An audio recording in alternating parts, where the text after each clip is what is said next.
Fala galera, bom dia, boa tarde, boa noite, boa madrugada. Meu nome é Sidney Martins, professor de língua portuguesa aqui do LAC Concursos, o maior site de videoaulas do Brasil, quiçá das Américas. Vamos direto ao ponto. Hoje a gente vai estudar crase.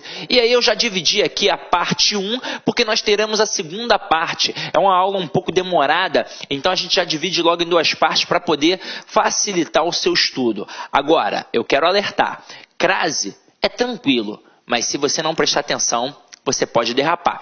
E eu não quero aluno meu dando mole em questão de crase no concurso. Afinal de contas, o aluno bem preparado sempre vai acertar. E você, nosso aluno, sempre vai acertar. Então, vamos lá. Vamos começar com a brincadeira. Primeira coisa que eu vou fazer aqui, ó, galera, é perguntar a vocês o nome desse camaradinha que está aqui em cima do A.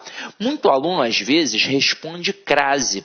E cuidado, porque isso é questão de prova. O nome desse camarada aqui não é crase. O nome desse camarada aqui é acento grave indicativo do fenômeno da crase. O que é o fenômeno da crase? É a fusão entre duas vogais idênticas. No caso, A mais A. Agora, é o único caso de crase que a gente tem na língua portuguesa? Não. Na verdade, nós temos diversos casos de crase na língua portuguesa e em outras línguas, como o francês, o alemão, o inglês e por aí vai. Agora, vamos observar um caso bem peculiar. A palavra dor que nós conhecemos, ela já foi dolore, ela já foi dolor, ela já foi door, até finalmente chegar à palavra dor. Então a palavra foi mudando com o tempo. E nesse momento aqui, ó, do dor para dor, teve ou não teve uma fusão entre duas vogais idênticas? Teve. A gente chama isso de crase. Agora, isso aqui cai na tua prova de concurso público? Não. Isso cai na prova do professor de língua portuguesa, quando ele vai fazer uma especialização, um mestrado, um doutorado, ou até mesmo uma prova específica para professores de língua portuguesa. Aí sim. Porque a banca quer saber se aquele professor de língua portuguesa domina o processo de variação diacrônica, ou seja, a história da língua. Não é só o processo fonológico que está ali, não. Agora, por que isso daqui cai muito e aquilo dali não cai para a gente? Porque aquilo dali é apenas um processo fonológico. Realmente, fusão entre duas vogais idênticas. Agora, aqui também é um processo fonológico? Sim, afinal de contas, o princípio é a fusão de duas vogais idênticas. Mas também tem um processo morfológico, porque aqui são classes gramaticais diferentes. Eu tenho a preposição e eu tenho a artigo. E o principal, além de fonologia e morfologia, nós também temos o caso da sintaxe. Afinal de contas, é exatamente por esse motivo que a aula de crase vem depois da aula de regência. Porque é um processo de regência. Qual é a regra geral de crase? O termo anterior vai exigir a preposição a e o termo posterior vai admitir o artigo a. Tá aí, ó, para você, ó, a regra geral de crase. Vou te mostrar, ó. Deixa eu apagar aqui. Regra geral de crase. Haverá crase sempre que o termo anterior exigir a preposição a e o termo posterior admitir o artigo a. Detalhe, você pode ler em uma gramática ou em um livro didático termo regente e termo regido. É uma mera questão de nomenclatura. Termo anterior e termo posterior. Porque normalmente a gente erra no dia da prova, porque a gente só olha para o termo anterior. Então, já que eu estou falando em termo regente, pode ser um caso de regência verbal ou de regência nominal. Tanto é que no teu edital pode ser que não apareça crase, mas se está escrito regência, o cara pode cobrar crase. É assim que funciona. Então, vamos lá. Vamos entender como é que isso funciona na prática. Eu boto assim, ó, eu me refiro, pontinho, pontinho, diretora. Beleza? Eu me refiro, pontinho, pontinho, diretora. Eu vou olhar para quem está antes do A e para quem está depois do A. Ou seja, termo anterior e termo posterior. Agora pensa comigo. Quem está antes do A? O verbo referir-se. Então, quem se refere a alguém. Então, o termo anterior, ele exigiu a preposição a. E o termo posterior? É o substantivo feminino diretora. Então, admite o artigo a. Se tem preposição a, mais artigo a, crase a. Agora, Sidney, E se eu tiver dificuldade com esse processo, como é que eu vou fazer? Aí você vai fazer um macetinho que a sua professora te ensinou na época do ensino fundamental. Você vai substituir o termo feminino por um termo masculino. Aquele termo feminino que está depois do A, você vai trocar por um termo masculino. Se ali está diretora, você pode colocar aqui agora, por exemplo, diretor. Então vai ficar, eu me refiro, pontinho, pontinho, diretor. Como é que vai ficar? Eu me refiro ao diretor. Então, na época da escola, a professora falou assim para você: eu vou saber se tem crase ao substituir o feminino pelo masculino e acarretar a construção ao. Isso não é um macete. Isso é a constatação da regra geral. O que é o ao? O a é a preposição que foi exigida pelo termo anterior, porque quem se refere a alguma coisa. E o é um artigo admitido pelo termo posterior. E por que o artigo o? Porque o termo posterior é masculino. Porque se eu trocar por um termo feminino, obviamente eu vou ter de colocar o artigo feminino a. Então essa é a pegada.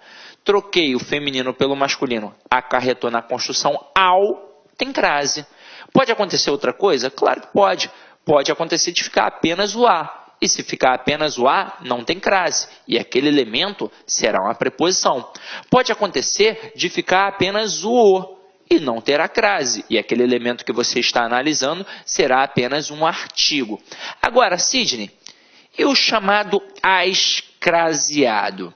Galera, o que é o ascraseado? É a fusão da preposição a mais o artigo as.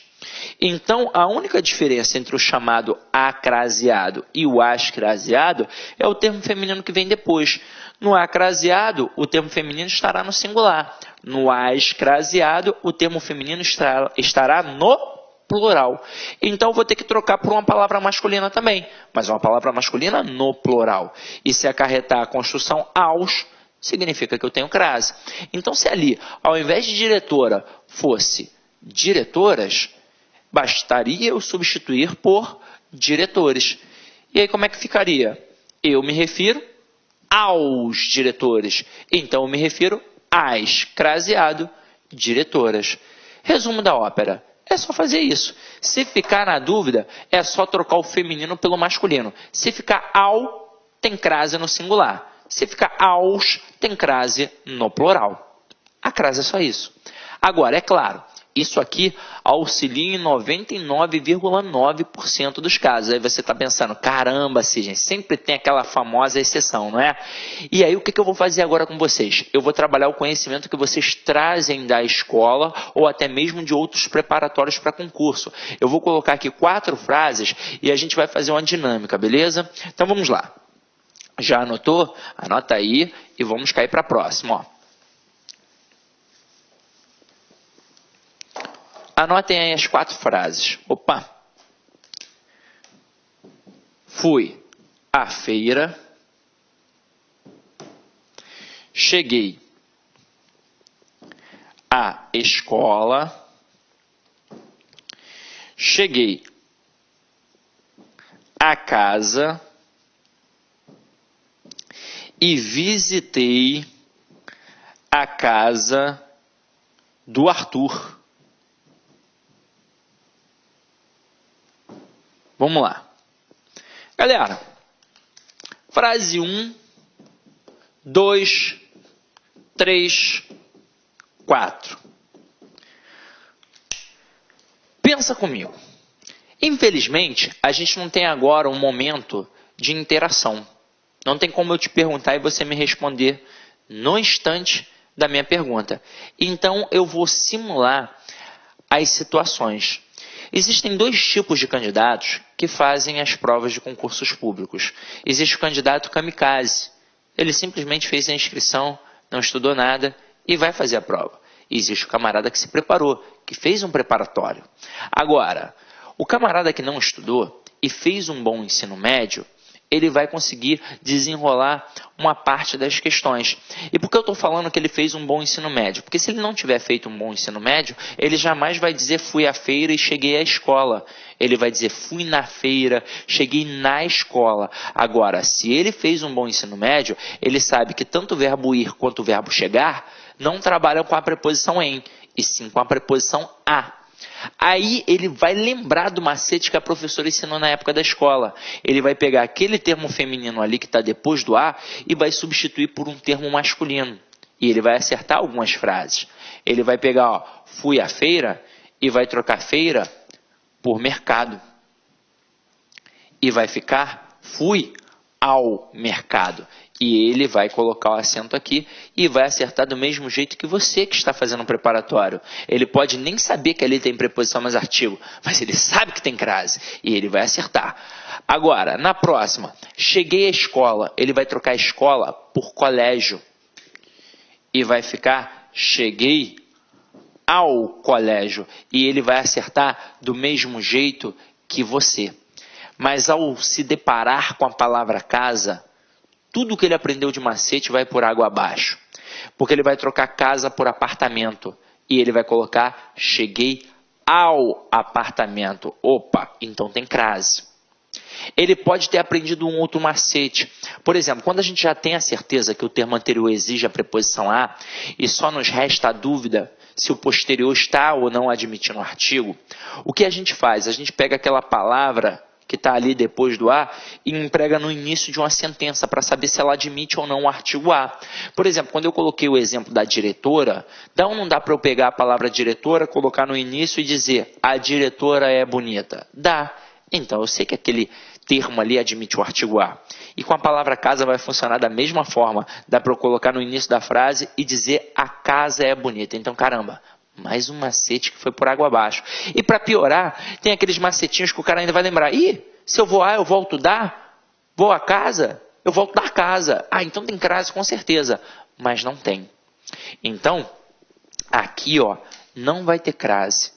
Este A vai ser apenas uma preposição.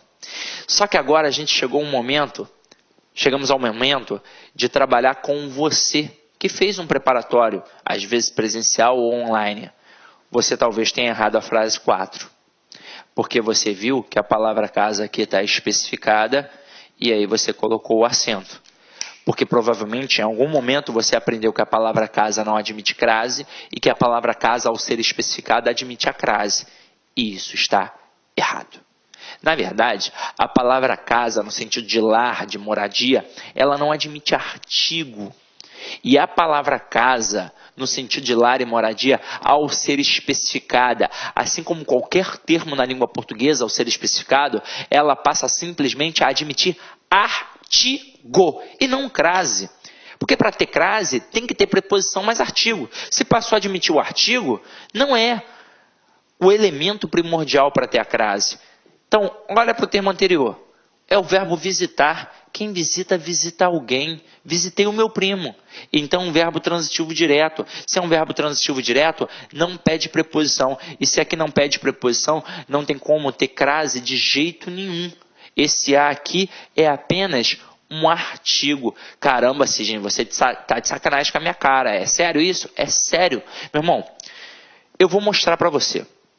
Vamos comparar a palavra escola à palavra casa, para eu provar que a palavra casa não tem artigo.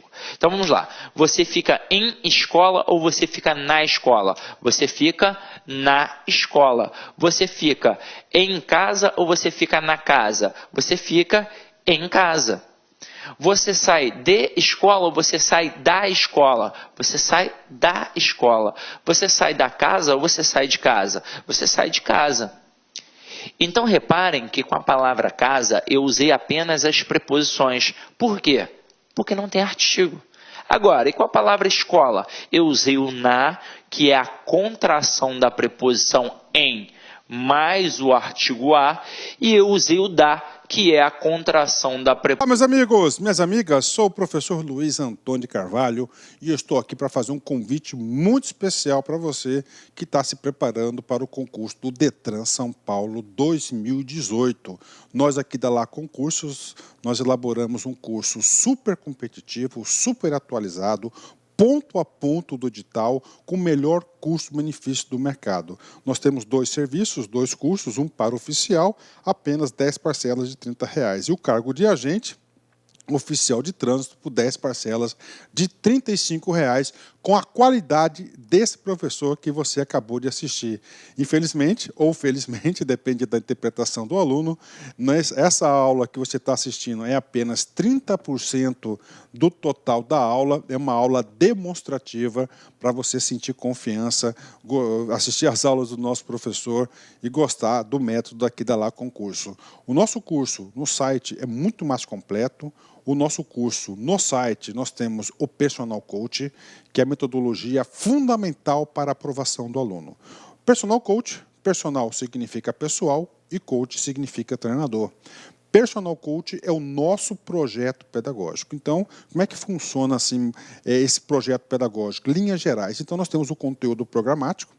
A nossa equipe pedagógica vai pensar os principais assuntos primeiro, aqueles assuntos fundamentais que sempre costumam ser cobrados em concurso público. Com base nesses assuntos, nós transformamos em metas diárias de estudos, na forma de que, na qual o aluno, cumprindo cada meta de estudos, de cada meta de estudo, ele vai dar um passo importante para a sua aprovação. E nós vamos monitorar o desempenho do aluno no site. Bacana, meus amigos? Então, espero vocês aqui nessa caminhada do Detran São Paulo 2018. Um forte abraço, fique com Deus. Tchau, tchau. Clique like.